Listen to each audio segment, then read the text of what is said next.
네, 탈무드 계속 읽겠습니다. 법률이라는 것은 약과 비슷하다. 어느 나라 왕이 부상을 입은 아들에게 붕대를 감아주면서 말하였다. 아들아, 이 붕대를 풀지 말거라. 이 붕대를 감고 있는 동안은 먹든지 뛰든지 물에 들어가든지 아프지 않을 것이다. 그러나 이 붕대를 풀면 상처는 악화될 것이다. 인간도 마찬가지다. 인간의 심정에는 악한 일을 바라는 성질이 있다. 그러나 법률에서 떠나지 않는 한 성질이 악해지지 않는다. 기본적으로 인간의 악함을 전제하는 거고요. 그러니까 성악설, 순자의 성악설과 비슷합니다. 성경은 분명히 말하죠. 인간에게 원죄, original sin이 있습니다. 자식 키워보면 압니다. 부모가 거짓말에 대해서 가르친 적이 없는데 자기 방어를 위해 거짓말을 해요. 그래서 인간의 죄성은 통제하지 않는 한 그냥 돌진합니다. 그래서 세상법도 인간의 죄성을 다스리죠. 그래서 만약에 세상이 죄인과 악을 다스리지 않으면 무법천지가 됩니다. 하나님도 마찬가지이셔요. 권력자의 정의, 알렉산더 대왕이 이스라엘을 방문했을 때이다. 유대인들이 대왕에게 물었다. 우리가 가지고 있는 금이나 은을 보시렵니까? 알렉산더 대왕은 말했다. 금이나 은은 내게도 많이 있으므로 조금도 부럽지가 않다. 다만 그대들의 관습과 그대들이 생각하는 정의란 어떤 것인지 보여주었으면 좋겠다. 대왕이 머무르는 동안 마침 두 사람이 랍비에게 상담을 하고자 찾아왔다. 두 사람 가운데 한 사람이 상대에게서 넉마 더미를 샀다. 그 물건을 산 사람은 넉마 속에 매우 많은 돈이 섞여 있음을 발견하였다. 그래서 그 넉마를 판 사람에게 가서 말했다. 나는 이 넉마를 산 것이지 돈까지 산 것이 아니므로 이 돈은 당신에게 돌려주어야겠소. 넉마를 판 사람이 말했다. 나는 당신에게 넉마 더미 전체를 판 것이니까 그 속에 무엇이 있든지 모두 당신 것이요. 랍비는 판정을 내렸다. 그대에게는 딸이 있고 또 그대에게는 아들이 있으므로 그 두 사람을 혼인시켜 그 돈을 그들에게 주는 것이 옳은 일이요. 그리고 나서 랍비는 알렉산더 대왕에게 물었다. 대왕의 나라에서는 이런 경우 어떤 식으로 판정하는지요? 대왕의 답은 아주 간단하였다. 내 나라에서는 두 사람을 죽여버린 뒤에 그 돈을 내가 차지하오. 이것이 내게 있어 정의이요. 그러니까 그리스 제국의 잔인함을 말하는 거죠. 그래서 잔인하니까 침략을 하고 또 정복을 하고 땅을 넓히는 거죠. 그런데 그 제국주의가 성공하면 또 위대한 제국이 됩니다. 로마 제국도 마찬가지고 몽골 제국도 마찬가지고 오스만 투르크도 마찬가지고 근대사로 하면 성공한 쿠데타는 정권의 합당성을 또 가져요. 그렇게 이제 그리스인들이 잔인한 민족으로 나중에 이스라엘을 점령하고 성전 제사를 폐지하고 사도행전에 3번 나오는 스스, zeus, 제우스를 또 신상으로 섬기게 합니다. 그런 그리스 제국이 나중에 로마의 점령이 되고 로마 제국이 기독교 제국이 되면서 기독교 나라가 되죠.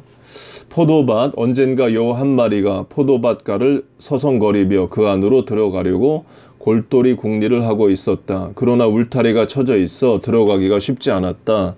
그리하여 여우는 사흘 동안이나 굶어 몸이 홀쭉해진 뒤에야 울타리 사이 틈으로 간신히 기어 들어갈 수 있었다. 포도밭에 들어간 여우는 포도를 실컷 먹고 빠져나가려고 하였다. 그러나 배가 잔뜩 불러 포도밭을 도저히 빠져나갈 수 없었다. 여우는 다시 사흘 동안을 굶고 몸이 홀쭉해진 뒤에야 가까스로 빠져나갈 수가 있었다. 그때 여우는 이렇게 중얼거렸다.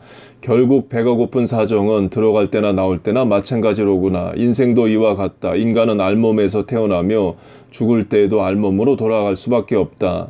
이건 이제 욥기에 나오는 말씀이죠. 사람이 죽으면 3가지를 이 세상에 남기게 된다. 가족과 부와 선행이다. 그러나 선행 이외에는 그리 대단하다고 할 것이 없다. 그러니까 인생 무상을 말할 수 있는 건데요. 그러니까 사는 게 허무하다, 허무주의, 나이얼리즘, 니체의 그 허무주의를 말하는 건 아닙니다. 하나님을 알게 되면 인생의 참된 의미를 깨닫게 되고 이 땅의 허무함을 극복하고 천국의 영혼을 사모하게 됩니다. 그래서 하나님을 믿는 자만이 이 세상 현실 세계를 정말 제대로 인식을 하게 되고 허무한 세상 제대로 살게 돼요. 바꿔 말하면 전도서의 핵심도 허무주의가 될 수 있습니다. 헛되며 모든 것이 헛되다라는 거죠. 하늘 아래가 헛되다는 거예요. 해 아래서 행하는 모든 일이 헛되다. 하늘 아래는 헛됩니다.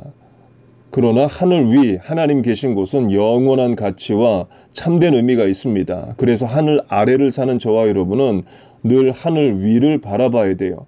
발은 땅을 디뎌도 고개는 하늘을 바라봅니다. 그래서 전도서에 말하는 헛되고 헛되니 할 때 그 vanity and vanity라는 단어는 상업 용어랍니다. 장사를 하고 수고하고 애쓰고 디자인하고 데코레이션하고 종업원 두고 물건 팔고 다 했는데 결국에 아무런 마진이 남지 않고 헛수고했다가 된다는 거죠. 그렇게 되고 나서 인생의 허무함을 깨닫고 하나님께로 돌아오는 인생은 어리석은 거예요. 어릴 때부터 젊을 때부터 말씀에 따라서 사는 것이 지혜입니다. 안갚음과 미움 한 사내가 낫을 빌려줄게 하고 말하였다. 상대는 실례라고 거절하였다. 얼마 뒤에 반대로 앞서 거절했던 사내가 말을 빌려주게 하였다. 상대는 자네가 낫을 빌려주지 않았으므로 나도 말을 빌려줄 수가 없네 라고 응수하였다. 이것은 안갚음 복수이다. 한 사내가 낫을 빌려주게 하고 말하였다. 상대는 실례하고 거절하였다. 얼마 뒤에 앞서 거절한 사내가 말을 빌려주게 하였다. 상대는 말을 빌려주었다. 그러나 빌려주면서 이렇게 말하였다. 자네는 내게 낫을 빌려주지 않았지만 나는 자네에게 말을 빌려주는 걸세. 이것은 미움이다. 선과 악, 온 세상을 뒤덮은 홍수가 났을 때 온갖 동물들이 노아의 방주로 몰려왔다. 그때는 선, 굿니스도 헐레벌떡 달려왔다. 그런데 노아는 선을 태워주지 않았다. 노아는 말하였다. 나는 짝이 있는 것만 태우기로 했다. 그래서 선은 숲속으로 돌아가 자신의 짝이 될 상대를 찾았다. 그리고 악을 데리고 방주로 돌아왔다. 그 이후로 선이 있는 곳에 악이 있게 되었다. 이게 멋있는 말 같지만 전혀 성서적이지도 않고 그냥 이제 비유인 거죠. 그래서 탈무드는 성경과 동일한 권위가 없습니다. 그러니까 지혜 문서 정도 되는 거예요. 그러니까 선의 짝이 악이다를 고대 페르시아 종교 조로아스터, 독일어로 짜라투스트라로 하게 되면 그 고대 페르시아 종교 조로아스터교 짜라투스트라 종교의 특징이 그겁니다. 선과 악을 대조적 세력으로 봤어요. 그러나 기독교는 그렇지 않습니다. 선과 악은 대조가 되는 게 아니에요. 하나님이 선이시고 악한 존재인 원수 마귀는 하나님의 피조물에 지나지 않습니다. 선과 악이 대립하는 것처럼 보이지만 언제나 선은 승리합니다. 그래서 옛날 동화나 옛날 소설이나 옛날 드라마는 권선징악적이었습니다. 신데렐라, 스노우 화이트, 백설공주, 장화홍련전, 또 별주부전 다 권선징악적이고 악이 승리하는 것 같지만 선이 결국에 승리하는 내용이에요. 요새 한국 드라마도 그렇고 대부분의 미국 영화도 그렇습니다. 그런데 또 다른 한 부류가 있는데 선과 악의 경계가 모호한 거예요. 주인공이 도리어 악인이기도 하고 또 주인공이 선과 악의 중간 상태에 있습니다. 최근에 나온 그 조커, 배트맨의 악인으로 등장하는 조커가 왜 조커가 됐나를 말하는데 악인이 피해자로 나와요. 그래서 내가 피해자이면 악을 행해도 된다는 것처럼 뭔가 그렇게 죄를 합리화하는 것 같은 그런 그 영화들이 많이 있습니다. 그래서 성경의 정신은 선과 악을 분명히 구분하는 거예요. 그러나 지금 세상은 선과 악의 경계가 모호합니다. 그럼 선과 악의 경계가 모호하면 뭐가 남느냐? 이익만 남아요. 이익이 되면 선을 취하기도 하고 악을 취하기도 합니다. 그 결과가 어떠한지는 인생이 말하고 역사가 말하고 하나님 앞에 심판대에 설 때 말하게 됩니다. 나무 열매 한 노인이 뜰에 나와 묘목을 심고 있었다. 마침 그곳을 지나가던 길손이 그 노인에게 물었다. 도대체 노인장은 그 나무에서 언제쯤 열매를 딸 수 있다고 생각하십니까? 노인은 대답하였다. 70년쯤 지나야겠지. 길손이 다시 물었다. 노인장께서는 그때까지 사실 수 있겠습니까? 노인이 대답하였다. 아니지, 그건 아니야. 그러나 내가 세상에 태어났을 때 과수원에는 열매가 풍성했었지. 그건 내가 태어나기도 전에 아버지가 나를 위하여 씨앗을 심었기 때문이지. 내 경우도 그와 같다. 네. 스피노자가 내일 지구가 멸망해도 한 그루의 나무를 심겠다라고 했던 것과 연결이 되겠습니다. 이제 신앙적으로 적용하면 부모 세대는 결국에 지나갑니다. 자녀 세대가 이 미국 땅에서 이민교회에서 또는 독립교회에서 영어권 교회에서 신앙생활을 잘할 수 있도록 부모가 나무를 심는 심정으로 또 교회를 해야죠. 그러니까 여러분 이민 세대 신앙교육을 위해서 많이 기도해 주세요. 소경의 등불, 캄캄한 밤길을 어떤 사람이 걸어가고 있었다. 그런데 반대쪽에서 소경이 등불을 들고 걸어오고 있었다. 그 사람이 물었다.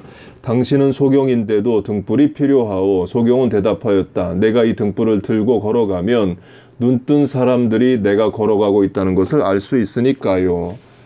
불청객, 내일 아침에 6사람이 모여 모종의 문제를 상의하기로 합시다라고 그 랍비는 말하였다. 이튿날 아침이 되어 모두 모였는데 7사람이었다. 불청객 한 사람이 끼어 있었던 것이다. 랍비는 그 7번째 사람이 누구인지 알 수가 없었다. 그래서 그는 이렇게 말하였다. 이 자리에 나올 이유가 없는 사람은 당장 나가 주십시오. 그러자 그 가운데서 가장 이름 있는 누가 보아도 그 자리에 꼭 있어야 할 사람이 일어서서 나갔다. 왜 그는 그 자리에서 나간 것일까? 만일 부름을 받지 않았든가 뭔가를 잘못 알고 참석한 7번째 사람이 부끄러움을 느낄 것을 막으려고 그가 나가 버린 것이다. 이 랍비가 이렇게 묻지 않았어야 되죠. 물론 이게 중요한 회의이고 회의의 인원이 법적으로 정해져 있는 거면 이렇게 해야 되는 것도 분명히 맞습니다. 그런데 저는 목사이기 때문에 교회로 적용을 하면 예를 들어 교회에서 어떤 행사를 했을 때 초대 범위가 정해져 있습니다. 주보에도 다 나요. 그런데 어느 분이 해당자가 아닌데 행사에 왔을 때 저희는 반갑게 맞이합니다. 왜냐하면 그 한 사람 더 오고 말고로 인해서 크게 교회가 어려움이 없으면 그냥 같이 행사를 하는 거죠. 그분이 모르고 왔을 수도 있고 하기 때문에 그렇습니다. 그리고 이런 상황에서 이 탈무드가 말하듯이 가장 존경받는 사람이 일어나 나가는 것도 지혜인 거죠. 또 어른이 해야 할 역할이기도 합니다. 약속, 아름다운 아가씨가 가족들과 함께 여행을 하고 있었다. 그런데 잠깐 혼자서 돌아다니다가 그만 길을 잃고 한 우물가에 이르렀다. 그 처녀는 목이 말라 두레박줄을 따라 내려가 물을 마셨다. 그런데 이번에는 올라갈 수 없게 되었다. 그 처녀는 구조를 청하기 위해 크게 소리를 내어 울었다. 그때 마침 지나가던 한 젊은이가 그 처녀를 구해 주었다. 두 사람은 사랑을 맹세하는 사이가 되었다. 어느 날 그 젊은이는 길을 떠나지 않으면 안 되었다. 그 처녀와 작별을 하러 만나 앞으로 서로가 사랑을 성실히 지키자고 약속을 하였다. 그 처녀와 그 젊은이는 결혼하게 되는 그날까지 서로가 기다리기로 하였다. 둘은 약혼을 하였는데 그 젊은이가 누군가 증인이 되어 주어야 한다고 말을 하고 쪽제비가 옆으로 지나치며 숲속으로 달려갔다. 그 처녀는 말하였다. 이제 막 지나간 쪽제비와 우리 두 사람 옆에 있는 이 우물이 증인이에요. 두 사람은 작별하였다. 몇 해인지 세월이 흘러갔다. 그 처녀는 정절을 지켜 줄곧 그 젊은이를 기다렸다. 그러나 남자는 타향에서 혼이 나여 아이까지 얻고 즐거운 생활을 보내고 있었다. 그 어느 날 그 젊은이가 이에 아이가 놀다가 지쳐 풀 위에 잠들어 버렸다. 그때 쪽제비가 덤벼들어 잠자고 있는 아이의 목을 물어 그 아이는 죽고 말았다. 부모는 매우 슬퍼하였다. 그 후에 다시 아이를 얻은 그들은 행복을 되찾았다. 그 산의 아이는 점차 성장하여 걸어 다닐 정도가 되었다. 어느 날 그 아이는 혼자서 우물가에까지 걸어갔다. 우물 안에 비치는 갖가지 그림자가 너무나 재미있어 들여다보고 있던 아이는 그만 우물에 빠져 죽었다. 그 아이의 아버지는 예전에 처녀와 맺었던 약속을 떠올렸다. 그리고 그때의 증인이 쪽제비와 우물이었음을 생각해냈다. 그는 아내에게 그 이야기를 하고 헤어지기로 하였다. 그는 처녀가 살고 있는 마을로 돌아왔다. 처녀는 그때까지도 계속해서 그를 기다리고 있었다. 두 사람은 결혼하여 행복하게 살았다. 이 이야기 너무 비참합니다. 너무 잔인하고 결혼해서 이미 사는데 예전의 약속 때문에 지금의 부인과 이혼을 해야 되냐, 이것도 의문의 여지가 있게 되겠습니다. 이 강조점은, 이 잔인한 이야기의 강조점은 약속을 했으면 지켜라 입니다.